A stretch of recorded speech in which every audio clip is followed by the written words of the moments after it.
Hello,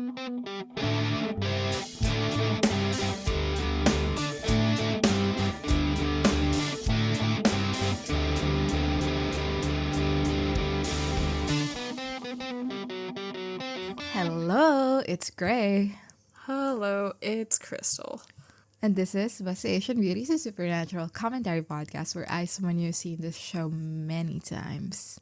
And I, someone who only knows the show through social media, discuss every single episode of Supernatural from start to finish. Also, we are both Asian. Both Asian. For today's episode, we are discussing Season 5, Episode 20, The Devil You Know. Written by Ben Edlund, directed by Robert Singer. And of course, there is a Robert Singer Zoom in this one. And I didn't know that it was a Robert Singer episode. And then I saw that Zoom and I was like, wait, there he is. Where was this Zoom? It was like when, after that scene in the elevator and Crowley beat the fuck up out of that demon. Yeah. And then like Dino's like, wait, I was the bait, and then it like zooms in on his face. And then Crowley goes like, yeah, I mean, the look on your face, and it zooms in on him, and I was like, hi Robert. Hi Robert. This episode, it's fine. Yeah. I had a fun time when Crowley was on screen. And the rest of the time when they were trying to do something with Sam that Jared Padalecki couldn't act, that was also there. First off, I love Crowley. Love him. He's wonderful. He's wonderful to watch. You've been professing hatred for him for like 5 seasons or 4 seasons. So this is like life-changing for me. I think maybe I was too cast-built back in the day.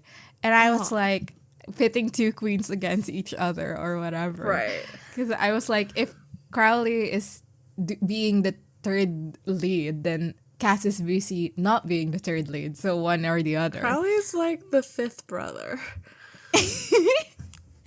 Crowley is like, at some point, I think... No, really?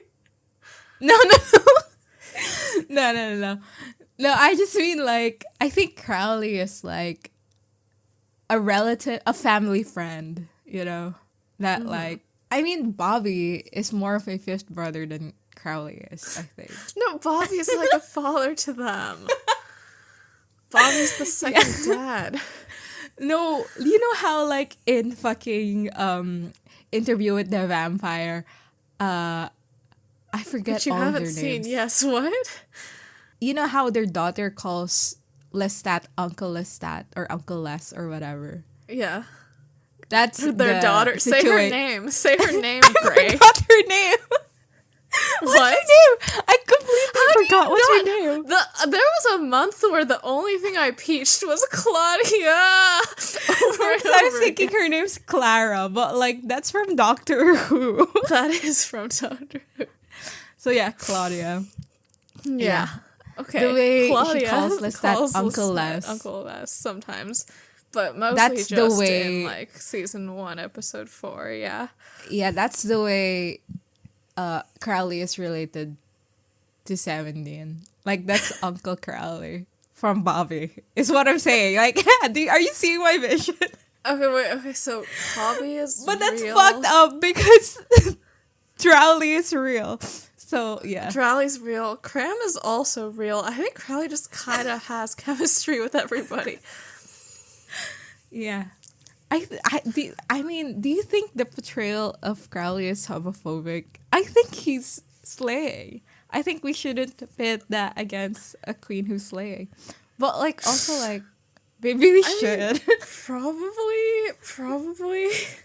Like, probably it is, but, like, I feel like I don't have the right context. I feel like I haven't watched enough TV from this era to really understand what the tropes that go into creating like a homophobic queer character are. Yeah. I mean, he's so fun. And yes. I know that I spent my whole life prior saying that I hate Crowley. But like he's great. He really is. Like I think he brings in so much drama and like just fun to the screen that none of the other characters do. Like, I think, Yeah, all the other characters are tightwads. yeah, like the way I think I've said in the past that Cass brings kind of like a gravitas or like a, something like that on screen, especially in season 4.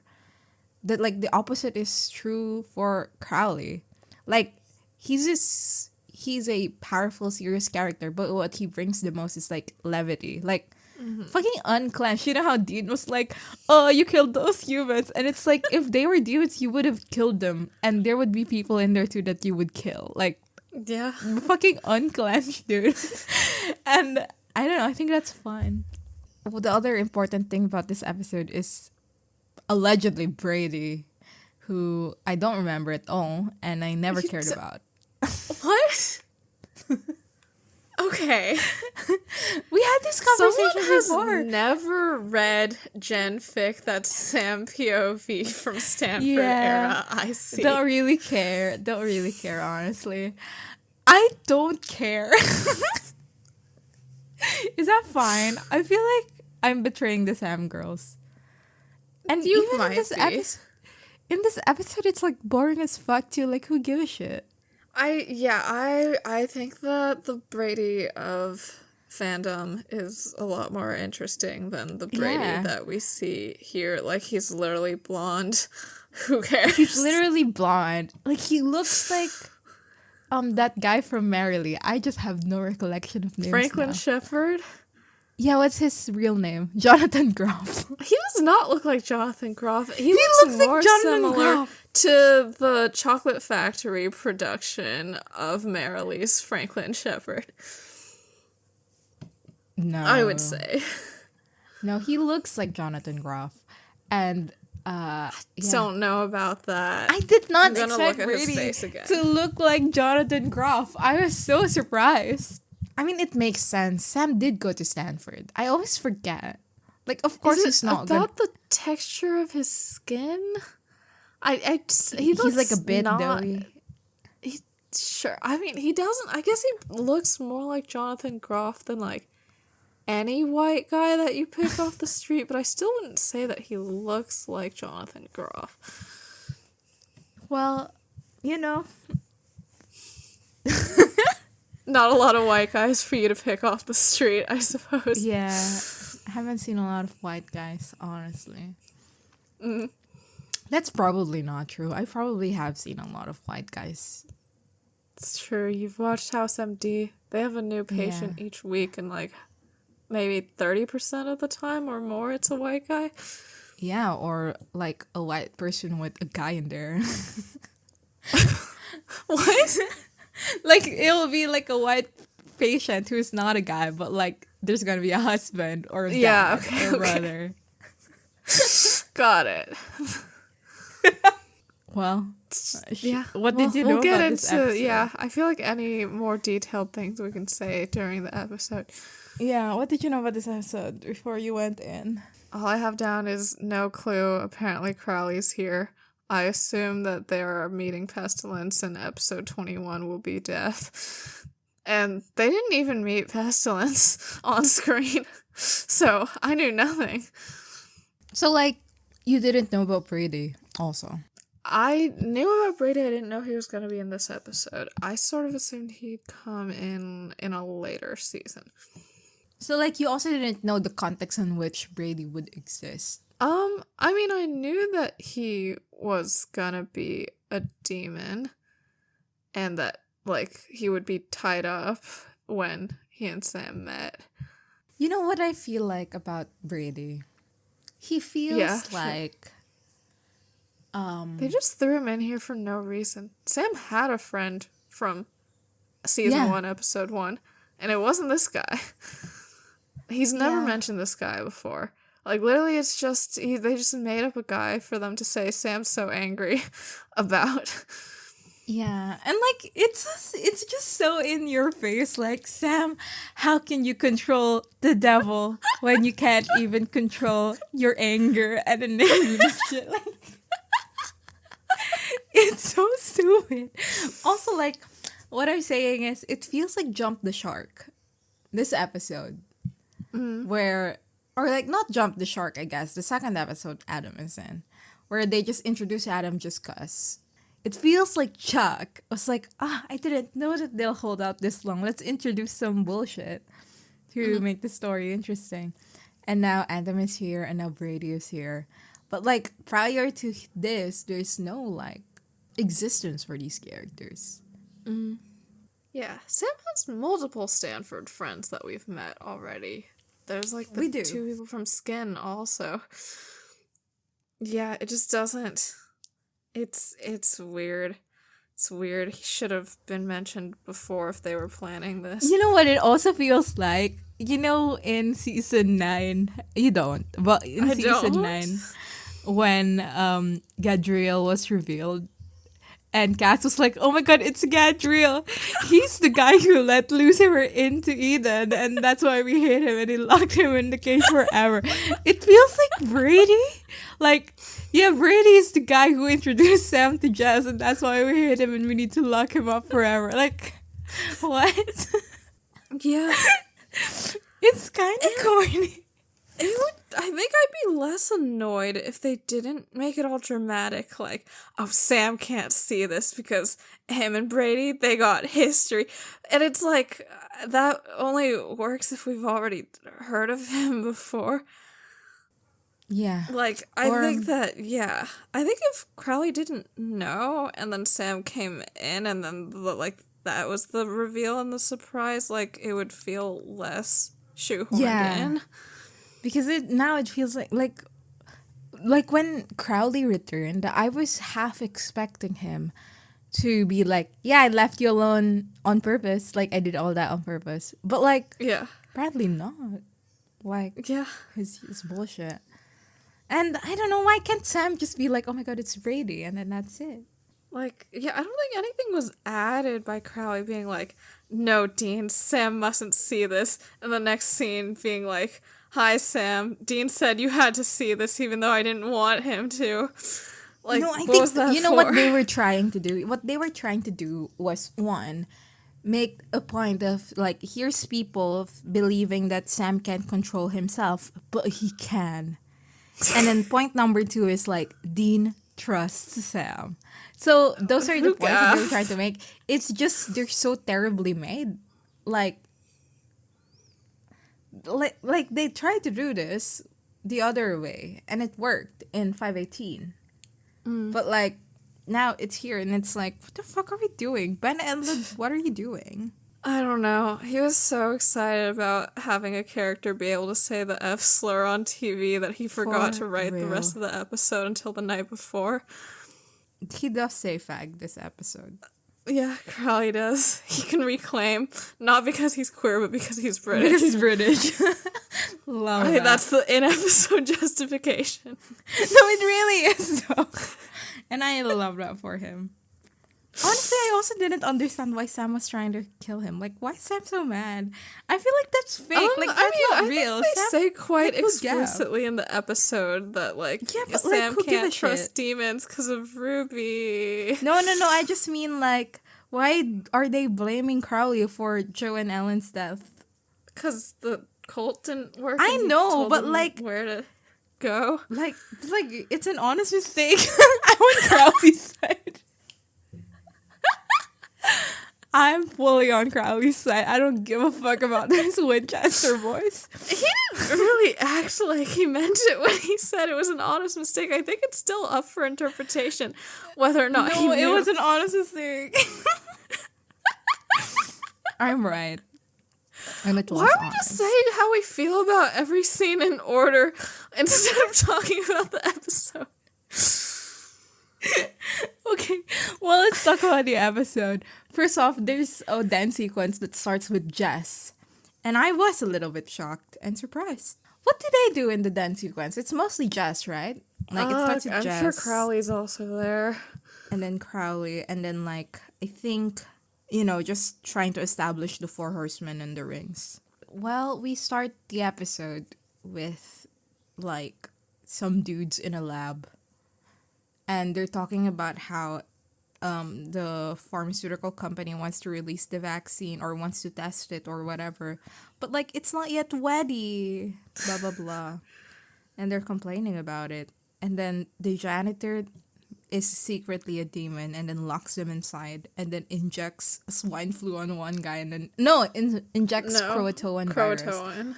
on one guy and then locks them in there, and then the one guy kills the second guy.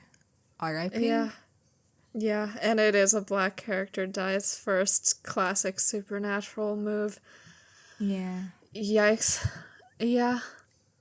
Is there no FDA in this universe? I know the explanation is just that they have a demon at the FDA, and like it's the same demon for the swine flu vaccine as Turducken in season 6, I'm sure. Love that. But like I would appreciate them mentioning having a demon at the FDA, because they're currently acting like a company can just release a vaccine and hospitals will just start giving it out with like no oversight whatsoever. I mean, this was in 2010. I'm assuming there was already some forms of vaccine hesitation at the time. Mostly because they already did an episode about a mom who doesn't want her kid to be vaccinated in House MD at this point. Oh, real? Yeah. I mean, when did that study come out? I think it was like either late 90s or 2000, or like very early 2000s. Yeah, 1998. So Sam and Dean are interviewing a doctor in a town where there's been a big outbreak of swine flu. And they're asking, their usual Winchester questions. Are the people infected, like, displaying homicidal tendencies? They mention to each other that this started in this town the same time those statues started crying. Yeah. And the doctor was like, what the fuck does that mean? And instead of being like, oh, there are some things we can't talk about, we use code words, whatever, they're just like, no, why would we say we're that? Not crazy. Yeah. Right. So the doctor's like, what the fuck ever, go away, just get us some vaccines. And then Paula, there on the phone with Bobby, he just says that, I guess provides some context that pestilence has hit 4 towns so far, giving them swine flu. None of them have any clue how to find him, but he's heading east from West Nevada. Love that. And then Crowley appears in the back seat and says, go. I've got an idea. And, sorry, were you going to try to do the accent? Do you want to do the accent? No. But well, let's not. I mean, sorry, when I started talking, you started talking. I was like, oh, does Gray want to do the line because he's a great lover of the British accent? I'm a moderate lover of the British accent. You're right. I'm sorry. So yeah, Dean swerves and Sam tries to stab Crowley. Stab him. And he stabs like the chair, right? Yeah. Love that. Because Crowley's disappeared.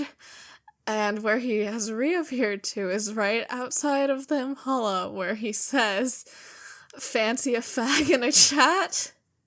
Love that. Ben Edlund, congratulations. I don't know. I just know that Ben Edlund was so excited to do it, and also to be like, and Crowley's like vaguely gay this whole episode too. Teehee. Right, so they get out of the car, and Sam's really mad because this is an episode about how Sam is really mad, but also he's not in it that much. Jared Padalecki is kind of a bad actor when it comes to like really bad at acting. Like, especially was he always this bad? No, I think it's specifically this kind of emotion where it's like he's supposed to show anger. He's like horrible at it. Yeah. Like anger and exasperation. Those are the top terribly acted Sam Winchester maybe emotions. This is exactly how Jared Padalecki's face and voice sounded like before he beat up those people at that bar. Like maybe he's being real right now. Yeah. No, it's very exaggerated. Like, you don't look at his face and think Sam is angry. You look at his face and say the directors and writers told Jared Padalecki Sam is angry. Yeah. He is angry at Crowley because he gave them the cult and it didn't work, and he believes that Crowley did so knowingly, and he's especially upset about how Joe and Ellen died during that mission. Which, like, I do think is something Sam should care about, but the issue is that we never saw him care about it before. Like, not once. So, Yeah, it's the thing is, whenever they try to do something with Sam specifically, they kind of isolate it episode for episode. So like, yeah, like, it we never don't works yeah. because there's no, like, foundation for it. Because when Joe and Ellen died, it was one episode of Dean crying and looking at a picture in the fire, only Dean. And then another episode where Sam tells Dean, like, in Sam Interrupted or something, like, man, I know you've been really depressed this month because Joe and Ellen died or whatever, but you gotta pick yourself up, man. Like, no part of that indicates that Sam gave a single shit. Even though I know, Yeah. like, logically he would if he was a person. But, like, he's not, so... Yeah, then like this is follow through to something that was never established. Yeah, and Dean DeGaff during this whole scene. Crowley also DeGaff. Well, when Sam accuses him of knowing about the cult not working, Crowley goes, I never. So fun. So true. Yeah, so he tries to kill Crowley again. And then Crowley tells Dean, call your dog off, please. And number one, I think I have COVID. Number two, cram is real. Crowley says that he can get them pestilence. And Dean's willing to listen, and Sam just keeps going, like, shut up, he's lying, etc. So they do hear him out. I don't know, what is the information he delivers? That he's in big trouble from Lucifer because Lucifer knows that he wants him dead. Right, he's not telling them about pestilence. They keep going, like, tell us about pestilence, and he goes, no, they burnt down my house. They ate my tailor. Iconic. He mentions that it's very dangerous to be talking to them, especially under this street light, which he then explodes. Kraustiel is real. And then he says that he'll tell them about pestilence and the horsemen rings if they come with him to his house. Yeah, and Sam and Dean keep on being surprised that Crowley knows shit, and he's like, whatever, who give a shit? He's so real. Also, you know, we've said this before, but like Crowley has a cadence, really, where he would start screaming in the middle of a sentence. Love it. I think it is really the thing that brings the character to life. It's just such a fun thing for him to be and do. And this is like the part where I was saying that like he brings some form of levity to the scenes where he's just so entertaining to watch. Yeah. And so even if he's angry or serious or whatever, it's still entertaining, just on a I'm watching television to be entertained kind of way. And it's great. It is also just fun to see Sam and Dean shouted at. Like, they are kind of annoying, so... They are. So they return to this place where... It's an abandoned house.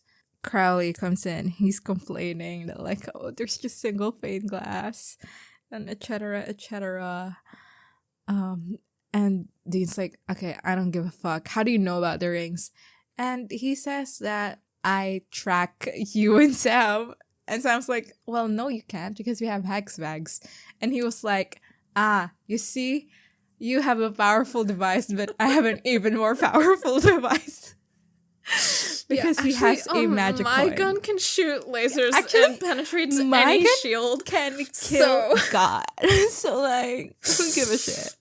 Yeah. Love Supernatural and this whole thing that they do where if you have a powerful thing, you can just have a more powerful thing to combat the powerful thing.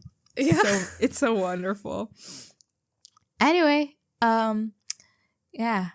apparently he has been listening to everything that happens in the car. And I was like, is that the reason why they watched that video in the car to tie this up? To be like, Probably. Crowley heard it. Crowley heard Gabriel say it because they propped that fucking laptop on top of the Impala. Okay, so Crowley says that what they ought to do is to look for the guy who is helping the horseman. Which is incredibly funny, of course, because, we have the angel who let Lucifer into the garden. We have the demon who introduced Sam to Jess. And we have the demon who is helping the horseman be horsemen. And the last two of those are even the same person. Wow. Dean immediately asks if they're gonna torture the guy. And Crowley's like, no. I'm like more sophisticated than that, Dean. And Crowley says that he's going to sell him, as in, like, close a deal on the demon so that he'll say his secrets. And this is part of why they killed Zachariah. Like, only one businessman per supernatural episode. Yeah, perhaps. Yeah, I mean, Crowley's a lot more fun than Zachariah. Good choice. Yeah.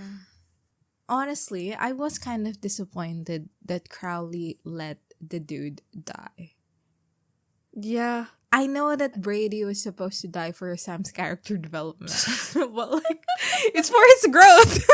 I did kind of feel like Crowley kind of made a deal, right? So like, he should stick to it. But I guess he didn't make the deal that like, he didn't really make the deal that you'll live. He just was like, I'll let you go. And technically he did. But I think later on in the show that becomes a more clear-cut Crowley trait where he is a dealer and he commits to it. I think maybe they just haven't found their footing yet this early on with Crowley. But yeah. So he's just not a good negotiator? Like, who, Crowley? He talks to Brady for like 2 minutes and he's like, alright, I'm gonna go try something else. And that something else does work. But like, I don't know. I feel like he should have been able to crack him more at the first go. No, I think it's fun. I'm gonna defend his skills. He's fine. I mean, he did convince him. Yes.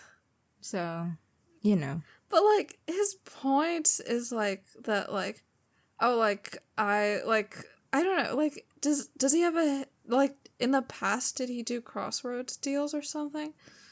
I think so. He did, right? Like, we saw him do that. He's the king like, of the crossroads. Yeah, but like, none of that involves like manipulating the circumstances of the person's life. Like, I feel like this whole like going and special slaughtering a demon nest and then special circumstances. I mean, he does that later with Bobby. What does he do with Bobby? He gets a deal out of Bobby. Yes. Without altering the circumstances of his life. Yeah, I don't know. I just feel like he was introduced to me as a character with a specific skill set, and that skill set wasn't put on proper display in his that's the thing about Brady. writing clever characters. You have to be clever as a writer, too. And I'm not going to insult Ben Edlund. Well, I will. I don't think he's that so I will smart. shut the fuck up. Ben Edlund, yeah. Well, you said it. I did. Yeah. I think they'll do better with Crowley in the future. Alright. So we go back to Navius, whatever, the pharmaceutical company that we saw in the cold open. And Brady's clearly some kind of boss guy, and he's in a meeting, and he's yelling at people about how they need this vaccine to come out now. It's called the Man People Now Supply. Yeah, he also has a line about how, like, oh, you're doing your best? Well, then do the best of somebody better. Pretty fun, I think. This is what Succession is in my brain. Yeah, Supernatural really has so much fun with the evil core voting. Like, they have set their mind on what an evil corporation looks like, and they've committed to it, and they will commit to it further in the show. Yep. So the person who objected to rolling out the vaccine so early meets Brady in his office later, and Brady chats him up a bit and then slits his throat into a chalice in order to communicate to Pestilence the way that we saw Meg do to that driver in season 1. And we don't hear Pestilence talk. There's a fly that comes out of the chalice that communicates for him, I suppose. And he's just like, things are great, it's gonna happen, but there are a few, like, setbacks, blah, blah, blah. He goes, I'm doing my best, and the fly buzzes at him, and he says, yes, sir, the best of someone better. Slay. Love that. Yeah, meanwhile, in the house, Sam's still on his don't trust Crowley kick, and Crowley's like, okay, now let's head out to the pharma company. And only Dean, though. Only Dean. Yeah. Because Sam to be left behind. Yeah. And when Sam asks why, he says, because I don't like you, I don't trust you, and oh you yes, you keep trying to kill me. Yeah. A slay. The thing is, this episode really leans into the Sam was accused of, teaming up with the demon and how that's the worst, most evil thing he can do. But Dean is doing it now, and Bobby's gonna do it later, and it's portrayed as fine, and Sam feels angry about it, and Sam feels like it's unfair, blah, blah, blah. It's also just so terribly acted that I cannot interface with it generously, I mean, yeah, it's an interesting thing to do, like, regarding the Sam and Ruby stuff, but I also feel like they don't actually interface with it exactly in the way that you're, like, expressing at some point it, because later, he's not angry at Dean about it, and I feel like he should be angry at Dean about it, but he's only angry at Crowley. Yeah, like, later at some point, Sam tells Dean, like, I told you, Dean, and Dean goes, yeah, and it's like, what? This was the crux of season 4. Like, what do you mean, yeah? Like, what's that mean? Crazy happenings. You guys, like, half killed each other over this exact situation. And it's not even like see, they've grown as people and they can understand. Like, they haven't. There's no growth. Yeah. So, like, what's going Remember on? how last episode was Hammer of the Gods, and it's completely irrelevant to anything ever? Yeah. Yeah, cool. Well, okay, is this supposed to follow up emotionally from 518 at all? Like, 518 is about them trusting each other or whatever. Yeah, that's what I'm saying. That, like, this is the opposite of that's happening. Like, in that episode, Sam trusted Dean. In this episode, Dean is supposed to trust Sam by bringing Brady in there and to show, like, that's supposed to be his message that, like, I trust you, that's why I'm bringing him here. It just doesn't work because, I don't know, it's, like, not well written and it's not well acted.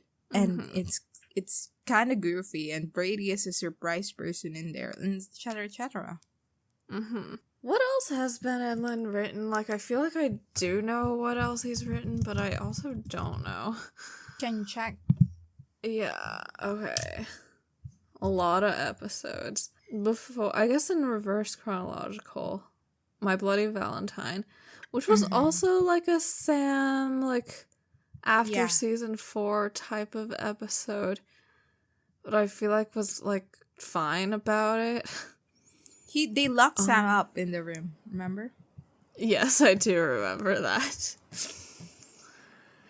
No, like, they lock him up, like, at the end. Yeah, in the motel, they handcuff him to the pipe of the sink.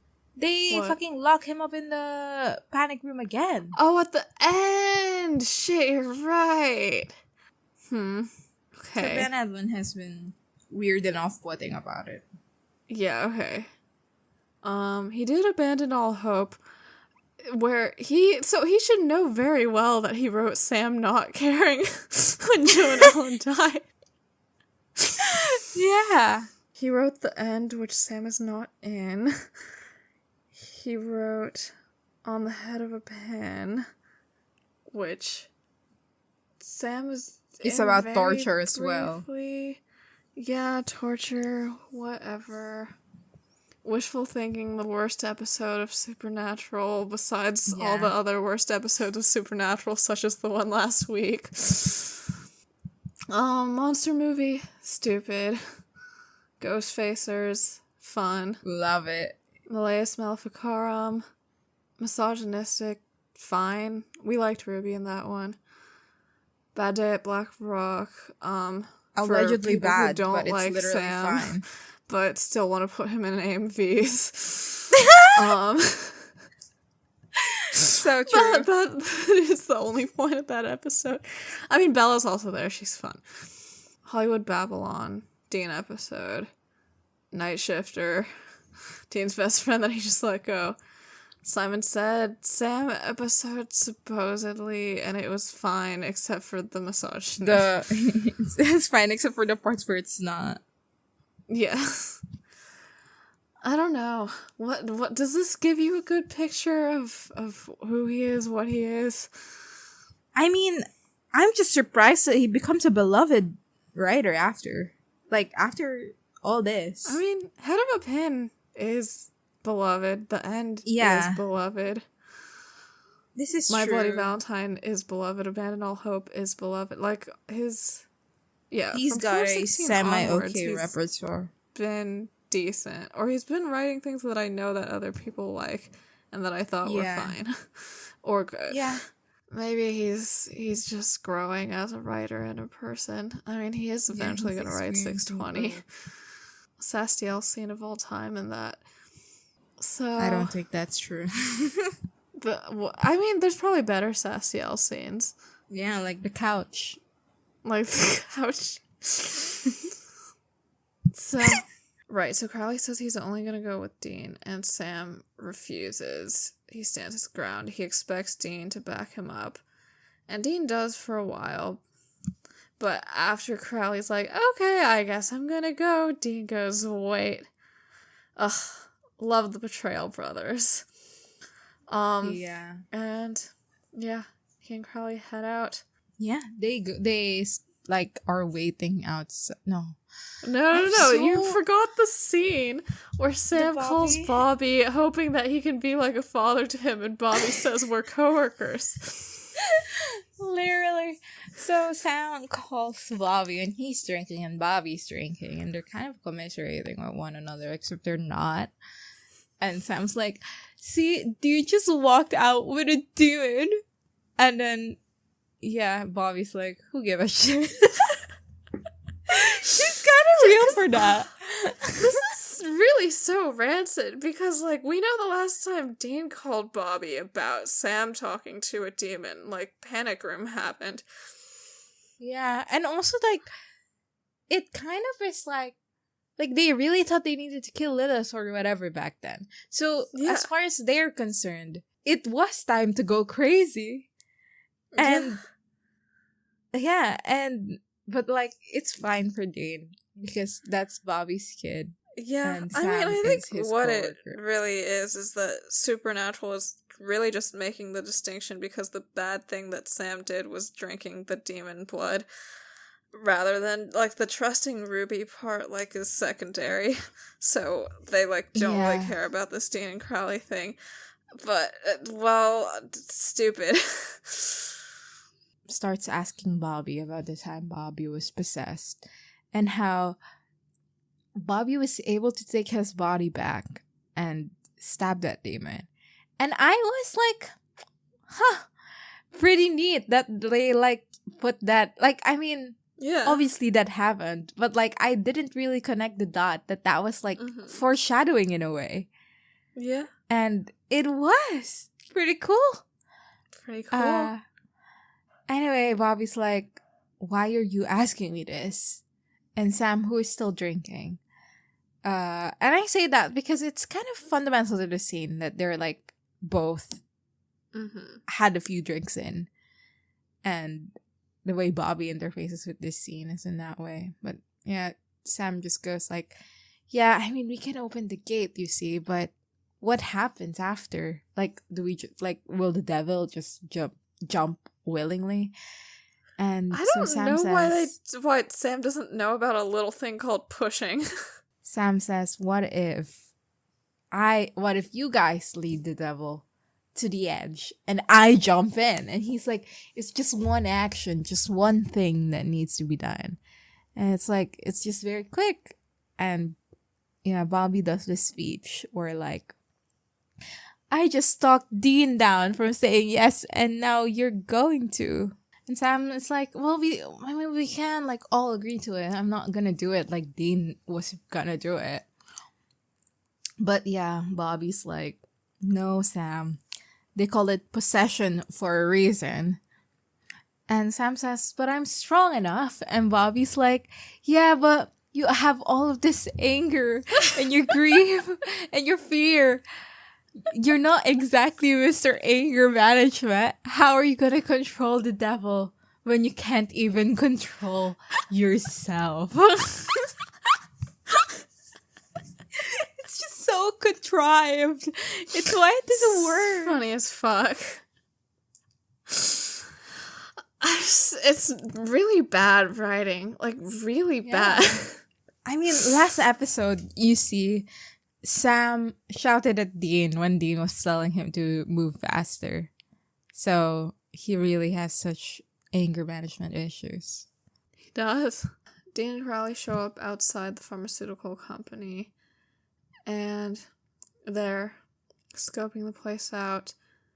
Crowley says that the demons are on the 12th floor and Dean's preparing to sneak in, but Crowley just teleports inside the building and kills all the security on the first floor while Dean's running towards him being like, oh my god, you killed all those people? And Crowley's like, come on, like, who cares? And then he says the thing is like, if when Dean was like, those are demons, and Crowley just goes, yeah, Dean would have killed them. So like, what's the complaint? Dean's a fucking asshole. I mean, I think not killing people is better than killing people. I'm Team Crowley. I'm Team Crowley. Crowley all the way. I am on his side 100%. I mean, I think it's an interesting portrayal of, like, if you team up with somebody who doesn't share your values, you should not expect them to follow them. He shoves Dean into the elevator and says, like, hey, go up and negotiate the way I told you to. Like, I'm not coming. And Dean's like, huh, why? And he goes, it's not safe up there. There's demons. Iconic. Dean is on the 12th floor, and he makes a dramatic entrance into Brady's office by killing a demon right outside. And he sits down to have, like, a sort of business meeting thing. And what Dean is trying to negotiate is that he's saying that he and Sam have war and famine's rings, and Brady should come with him so they can discuss having a transaction, the rings in exchange for something else. And Brady, who's just been sitting and smirking, goes like, who says I want them? Dean says, you know, folks. But yeah. Love it. So Brady's not interested in the rings at all, because War and Famine are dead, so the rings don't do anything anymore. All he wants is revenge on Dean for killing those horsemen. So then he just beats the shit out of him for a long time until Dean runs to the elevator to go Yeah. back down to the first floor. And to be fair to him, his face is beautifully bloodied. They blooded him up nice. And he's like, he peeks out, there's nobody there. And he starts like creeping out slowly. But then we see that Brady is still behind him and smacks him in the head. And he stumbles out. But as he's preparing to be attacked to the inch of his life, Crowley shows up and beats the fuck out of Brady. He puts like a Like sack a with sack a over his hex, head? like with a symbol over his head, and then beats the shit out of him. What, like, later on, Crowley like carves something on his torso too, right? Yes. Like in the car. Fun stuff. Because like Fun stuff. I like, he's a demon and he can do the demon-y things of like flinging to walls and everything. But he's still very witchy with his approach. Wonder why? Wonder who taught him that? Yeah, it's true. Surely not the hottest character in Supernatural. I miss her already. I want her back so bad. And by back, I mean in Supernatural in the Yeah. future. They bring Brady to the car. And as they're there, that's when Crowley tells Dean, like, we can't go to Sam. Because Sam and Brady, they got history. Like, the fuck? Slay. Oh, also, like, there's a bit where, like, Crowley tells Dean, like, yeah, I was using you as bait. And the reveal has Dean being like, I can't believe you've done this. And Crowley is like, yeah, but you're working with the demons, so believe it. Which is also fun. Sam is in the house and he hears the Impala come back, so he goes downstairs where Crowley's sort of blocking his entrance to the next room. And he says that he told Dean not to come back because this negotiation is delicate and Sam's gonna ruin everything. So Sam goes into the other room to ruin everything. And Dean's there and he tells Sam that he needs to stay on mission and focused, and I'm doing this because I trust you. I really don't know why Sam has to be involved in this. I don't know why Sam or Dean have to be involved in this at all. Like, I thought the point was that Crowley was just gonna talk to him. Yeah. Like, what they should have done is just, Dean should have been outside and Crowley should have been inside. And Dean was like, don't go in there, Crowley's doing his thing, and that's it. Like, we're solved. Yeah, like, was Crowley just like, this sack that's covered in blood that I have to take off his head to talk to him is icky. Dean, can you do that part? And then just leave, Dean's and then like, I'll do no. the rest. He's like, no, it's so disgusting. We should get Sam to do it instead. Exactly. So, Sam goes, trust me to what? And then Brady goes, Sam? Sam, is that you? And Dean removes the hood, and Sam recognizes him. And this is the point that the demon reveals that he's been possessing Sam's college friend Brady since the middle of sophomore year. And I feel like if I watch this, and I have in the past, without the context of Brady being a prominent figure in the Sam fandom, I would not give a single shit about Brady. Like, when I watched this and I saw Brady, and like I realized it was Brady in the car, right? I was like, oh, it's here, it's happening. But like, if I didn't have that context, I'd be like, who give a shit? Like, this reveal, who give a shit? She's already dead.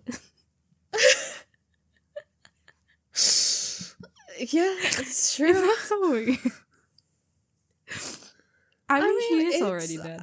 Nice having more on Sam's past or whatever. I just feel like it was done in a way where it seemed like we were supposed to know who this is and we didn't, and we weren't supposed to know, and also it meant nothing and was stupid. Um, Yeah. but yeah. And Brady's mocking Sam about how, like, oh, like, even back then, like, even in Stanford, like, demons were trying to control your life. How do you feel about that? And Sam's especially upset because Brady's the one who introduced him to Jess. So he's yelling and trying to get at Brady to kill him, and Dean holds him back and shoves him out of the room. Sam keeps trying to get back in there to kill Brady. But Dean's like, no, like, we need to get information out of him, so you can't kill him, Sam. And then this is the point where Sam's like, oh, Dean, like, why are you trusting Crowley? Like, because, like, why do we trust Crowley now? Like I trusted Ruby, or like I trusted Brady back at school? It's just dumb. It's completely new information. It doesn't have any emotional weight because it has no history to it. Yeah, and also, like, I mean, obviously, you didn't know Sam.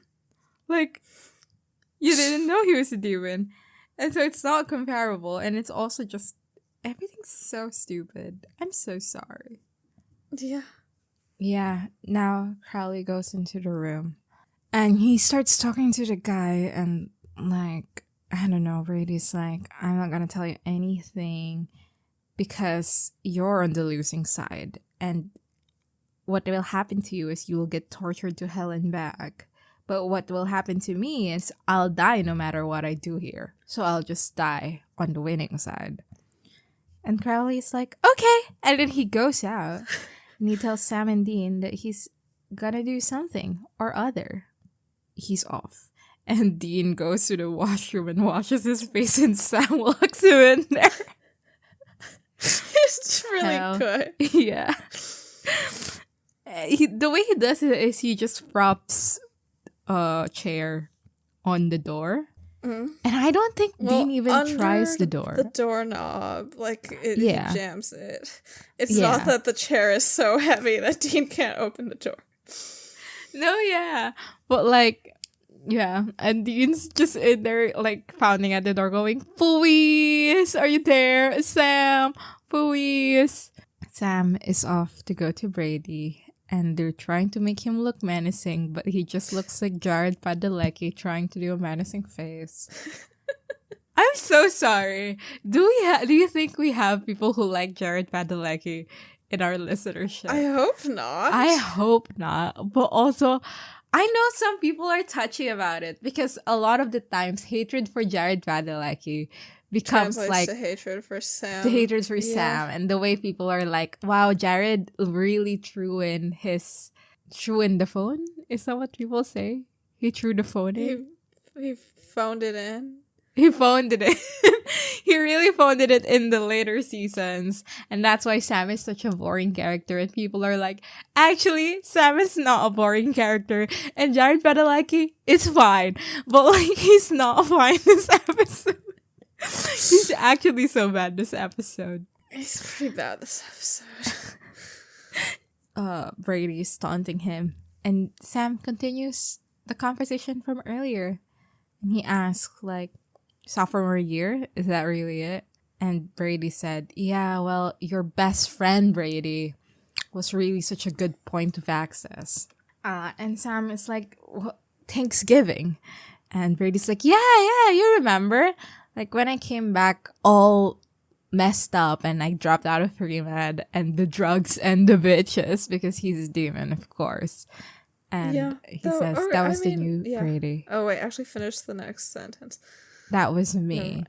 Remember how much time you spent trying to get me back on the right track? You really were a good friend. See, that is interesting, and it would have been interesting if they had introduced the idea of Brady earlier, like perhaps in season 4 when they were doing addiction parallels. Yeah. Like, that is a very interesting thing to be part of Sam's history in the context of the demon blood drinking. Dean and Bobby's reactions to Sam's addiction and all of that. Like, it is interesting that he tried to help a friend through recovery before. But, like, it's not interesting here where they just jam it in and it didn't do it, like, wasn't a thing before, and it didn't affect anything before, and it continues to not affect anything now. And Brady said, yeah, you were really, like, on the right path, but we can't have that. It's too boring. So I put Jess on the ceiling and set her on fire. And he talks about, like, how she knew who he was. So when he knocked, he just let her in. And also that she was baking cookies and all that. Which, like, I do think that was... I think there is a universe where I could have thought that was, like, a fun information to give. I think at where I am now in life, I'm like, whatever, you're freezing the woman and you're giving details about how you fridged the woman and how she was doing a feminine task when you fridged her. Like, fuck off. And also, she wasn't baking cookies. She was done baking cookies because they were already like set out on a plate with a note when Sam got back. Unless she was in the middle of it, he killed her, and then he took them out of the oven and wrote the "I love you" note. No, that's actually progressive. Which is that's progressive. No, yeah, like that's that fine. was. I feel like that would be a fun, like a very fun little detail. Like, you thought that the last thing Jess ever communicated to you was this like really nice note next to a plate of cookies, but that was and it was Brady. Like, if that was, like, the disturbing little tidbit he wanted to drop here, I feel like I would have reacted, like, oh, that's pretty good. But, like, it isn't. He just said she was baking cookies. We already know that, and also she wasn't. She was done. So, what's up? Sam, I don't know, something happens. He tries to attack the guy, and he goes away. I think he slits Brady's throat a bit. And then, Brady's like, what are you doing? Sam's like, no. Funny as fuck.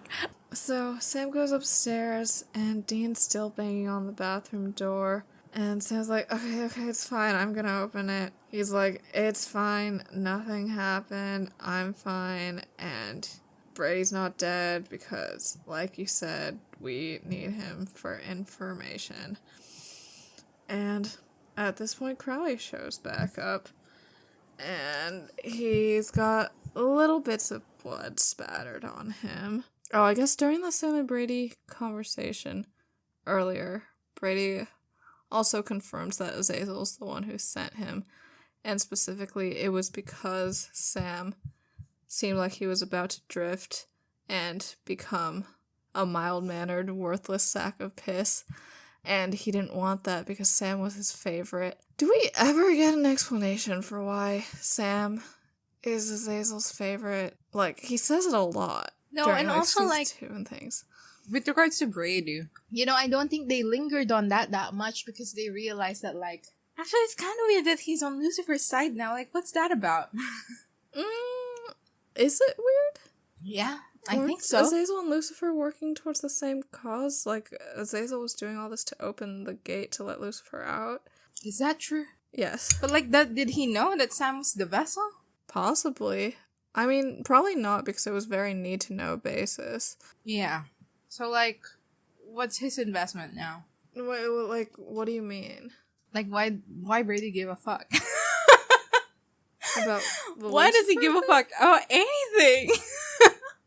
Yeah, but Lucifer promising the demons that they'll get to live on Earth and make it a paradise for themselves and all that. But, like, that was also Azazel's promise, and he didn't do it. Yes. I'm confused about the logical fallacy you think Brady is falling into. I think, he was like, oh, Azazel's my god, or whatever. Well, we don't... Did he say that? Well, no, he was like, I was following Azazel's orders. And it's like, why?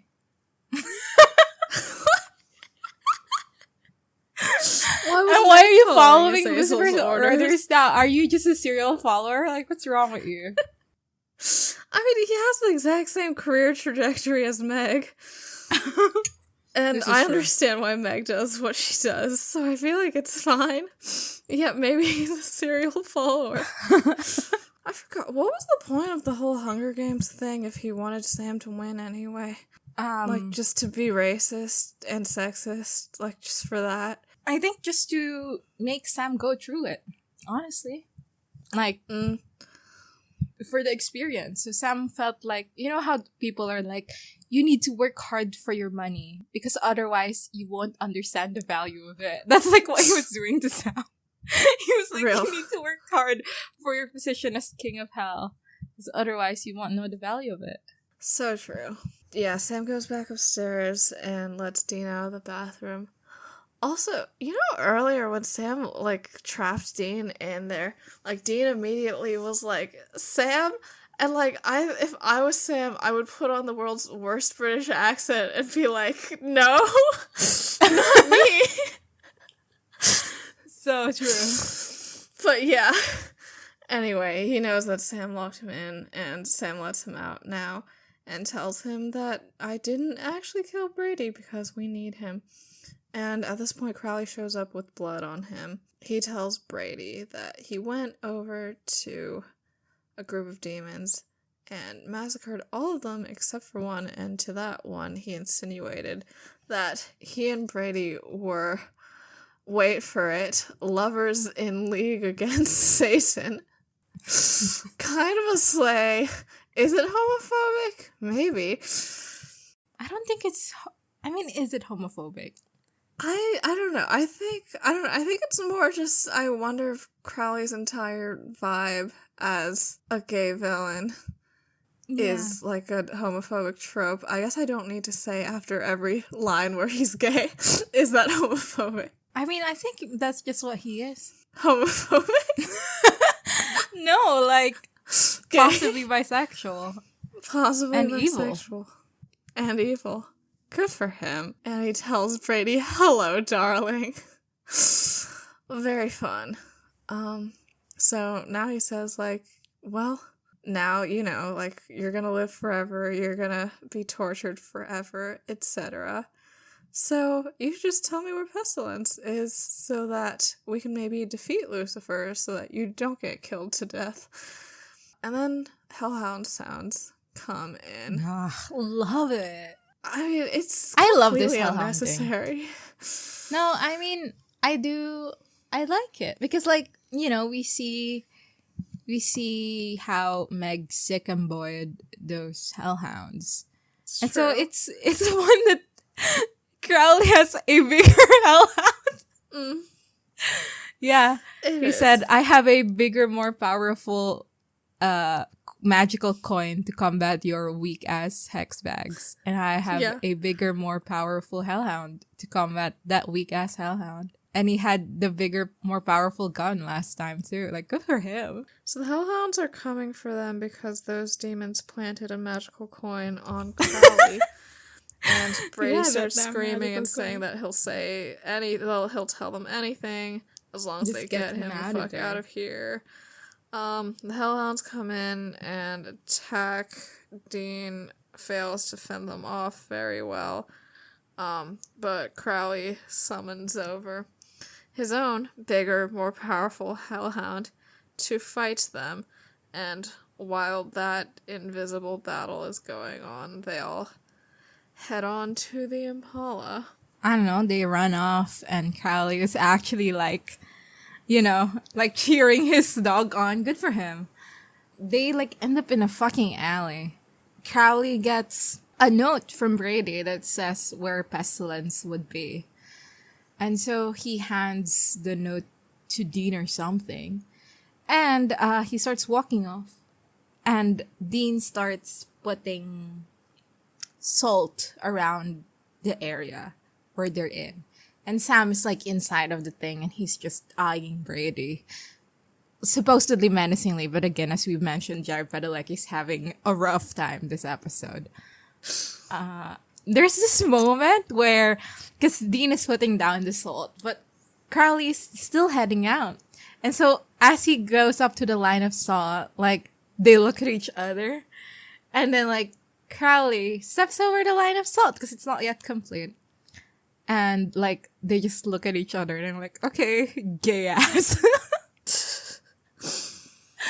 That is homophobic. Anyway, I don't know. Something happens with Sam and Brady. Then He kills Sam him? stabs him. Yeah. And then Brady Well, dies. Brady does a little monologue first. It's just so annoying to me because when Brady was like, "What's all this then?" It's Dean who starts being like, "Oh yeah, Brady, we're going to kill you, right, Sammy?" It's so And then Sam's stupid. like, "Yeah." It's so stupid. I feel like we need to read out the actual lines because they're dumb. Okay, so Yeah. I'll be Brady and Sam, and you be Dean. Okay. What is this? All those angels, all those demons, all those sons of bitches, they just don't get it, do they, Sammy? No, they don't, Dean. You see, Brady, we're the ones you should be afraid of. Yeah. And it's like, why is Dean saying all this shit? Why is he doing this? And then later on, when Sam starts walking towards Brady as he's about to kill him, it's Brady who's giving a speech, not Sam. It's Brady. Yeah. And like we get reaction shots from Dean and everything. Like, what the fuck? Like, let Sam speak. Hashtag let Sam why speak. does Dean even have to be here for like emotional Yeah. support? He needs to go back and then follow and fuck Crowley or something. For real.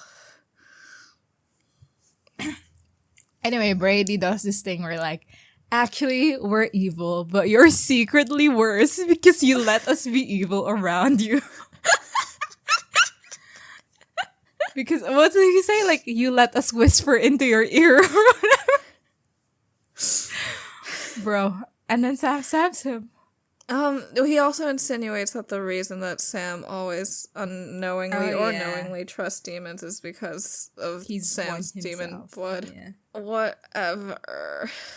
I mean, I can't believe we are here at the Brady episode and it's literally like whatever the fuck. Yeah, but whatever, and also the fuck. Brady's last line is so corny. It's maybe the only difference between you and a demon is your hell is right here. What the fuck does that mean? He will like what does that? Nothing. There is actually a hell for Sam, and Yeah. it is down there. For real. It's stupid. And also, when he's saying this when Sam has already stabbed him a bit. Personally, if I was being stabbed by Sam Winchester, I would be saying things such as ouch, youch, and also yowie. Like, I would not be saying such stupid things, but whatever. We're in Bobby's house. He is on the phone with Rufus. Yeah, that's I so mean, real. because he's talking first, and it's Yes. later on a bit when he goes, "Yeah, Rufus," and I was like, yes. Yes, it was so good. Are we Well, going to he's see calling Rufus about next like episode? omens and how they're trying to find death, and then he says, "Just give me a ring if it turns into anything." And Rufus, you watch your ass out there. Ah, love is real. It's real. So at this point, Crowley shows up and says, "Well, what about Crowley?" He introduces himself, and Bobby immediately shoots him. Crowley win. Crowley says that he's here to team up with Bobby to get Death's ring. And the whole time Bobby is like aiming his gun at Crowley and being very untrusting and threatening. Crowley says that the way to get this done is to do a little spell where Bobby makes a wish and then Crowley can give him anything he wants as long as Including Bobby gives yeah. him his soul. Okay, so this just implies that you can wish for, like, you just can wish for anything during a demon deal, including things that, like, aren't... The demon can't do. Yeah, the demon... Yeah, I guess because the demon can't do all the other things people wish for either. Like, they can't directly heal, like, someone's It's wife like- from cancer.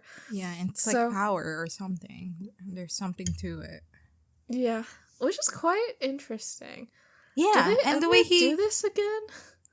I'm not sure actually, but I do find interesting the way he talks about it. Like he needs the juice. Like he needs the power of the deal. Not like I don't know, like something to it. And yeah, I mean later on like he tells Bobby like it's just a lease or something, like you're just renting it out. You're pawning it out. Yeah. He says that like he'll give him very his soul fun. back afterwards. Bobby shoots him again. Crowley's like, no, come on, please. And yeah, he says again, like, this is gonna be a temporary loan. Like, I will give you your soul back. I promise. And Bobby's considering it, and the episode ends. Yeah. And we know that it happens because they have a kiss next episode. Yes. I think that's homophobic, the picture The showing. kiss. Probably. We'll see. Maybe I'll watch it next week and I'll be like, this is such a beautiful expression of queer identity. Who knows?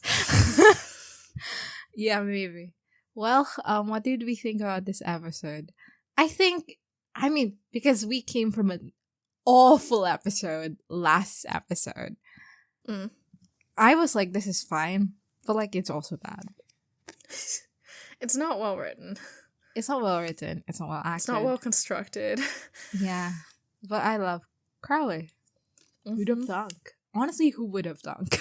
Dunno. Wani probably. Shout out. How about you? Did you like? It's just whatever. It's not well. Yeah. Etc. It's not good.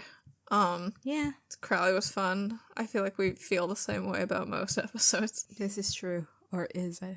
Best line, worst line. I think my worst line, honestly, is when Crowley goes, well, Sam and this demon have history.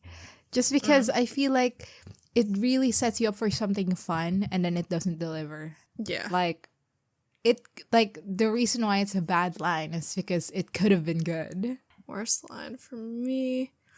I mean, the only difference between you and a demon is that your hell is right here is pretty stupid. I feel like there are other lines that we also had an issue with, but I just don't remember. How about your best line? What's your best line? I don't know. Probably just one where Crowley's funny. Where's one where Yeah. he's funny? No, my best line is, and Rufus, you watch your ass out there. Aw, that's true. You know what my best line is? When Crowley What? goes, I thought the cult would work. It was an honest mistake. Because I believe him. Go, Crowley. I believe you. Hashtag honesty. Hashtag truth. Well, spread those sheets. Yeah. Misogyny. I mean, the Jess fridging gets brought up again.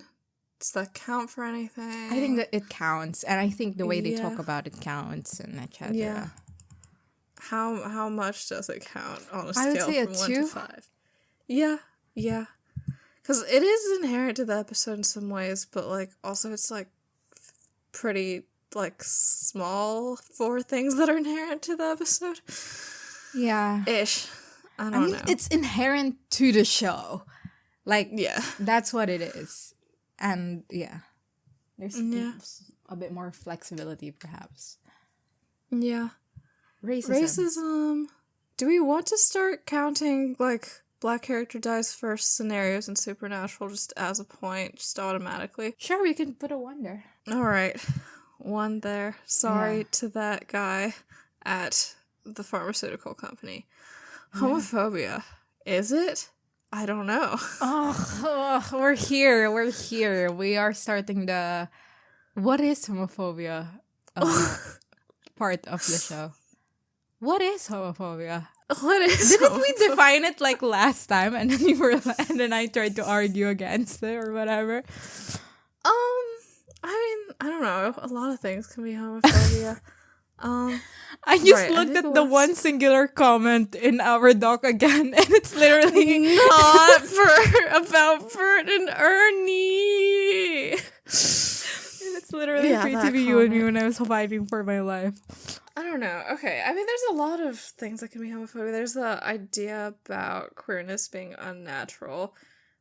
There's an idea of like queerness being, I don't know, like repulsive. I don't know, stereotypes. There's a lot of things that are homophobia, but I don't know. I don't think because the thing is with Crowley is you can be like, yeah, they're portraying him as bisexual or other because he's evil, but like also he is supposed to be a friend of the show.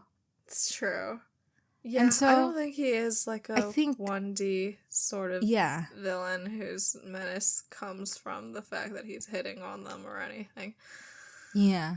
I'm fine I, with giving it a 0 if that is what you're trying to angle towards.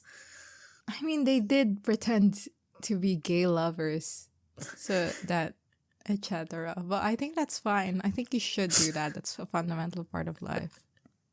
Yeah. Yeah, whether you're gay or straight, you should pretend to be a gay couple at least once in your life. So true. Yeah, If people especially have if you're thoughts gay. about this particular Yeah. thing, though, like, I am very open to hearing about it because I don't really know. I also don't know. I think let's put it at 0. I think Yeah. maybe we can in future episodes we can evaluate further. Mm-hmm. Yeah. Yeah. IMDb. I don't know. I mean, I think it's bad, but I feel like it's probably liked enough. I think if you are a Crowley fan, which apparently I am, you'd love this episode just for him. Like, you know, the way I love some episodes that are decidedly not good, but Cass is good looking in them. Yes. I'd say. Oh, no. Wait, you I'm guess supposed to first. say. I was gonna Yeah. say 8.5. 8.5. You know what? I'll one up you. 8.6. Okay. Okay, let's see. Ooh! What? I'm right. It's 8.6. Oh, slay. Nice one. Let's see. A nice What are the people one. saying about it? Good Crowley stuff, of course. Enter the King of Hell, of course. They ate my tailor. His famous line sent me, of course. Oh my god, we didn't even consider that for best line. Yeah. Superb acting and amazing choice for Crowley, my fave character to date. And this was in July 25, 2021. Love it. Nice. I used to be such a hater for Crowley. Can you believe it? You were. I was like, don't if know you like why. Crowley, what's wrong with you? What's your problem? Okay, the first one does mention this episode suffers because of that aspect of Having no Sam being sense jerked of- around by demons all his life. Yeah, is why didn't they underdeveloped, get the and black also guy there's from no the past pilot? connection. It's Yeah, what the this review question. says. Yeah. The acting from both Jared and Jensen was great. Jared Who conveyed said that? Sam's emotions to the last, and you could see all his anger and inner conflicts on his face. Yeah, you could see it on his face. Like, not in a good way.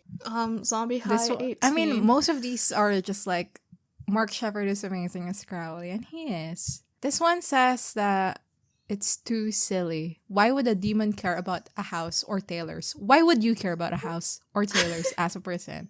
See, Yeah. this is your problem. You think we're so different from demons, when actually the only difference between us and demons is our hell is right here. For real. Well, having a demon as a friend. Also, last episode, I was like, oh, the reason why it's called The Devil You Know is because of Crowley. But I suppose it's also about Brady. Yeah, I think it's mostly about Brady, in fact. Yeah.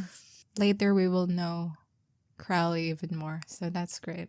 Well, that's it for this episode of Best Asian Beauties. Sorry, I burped. Next week, we will be discussing Oh, you're season keeping 5, that. episode 21. 2 minutes to midnight. How many fucking episodes is in season 3? 16? In season 5, I mean.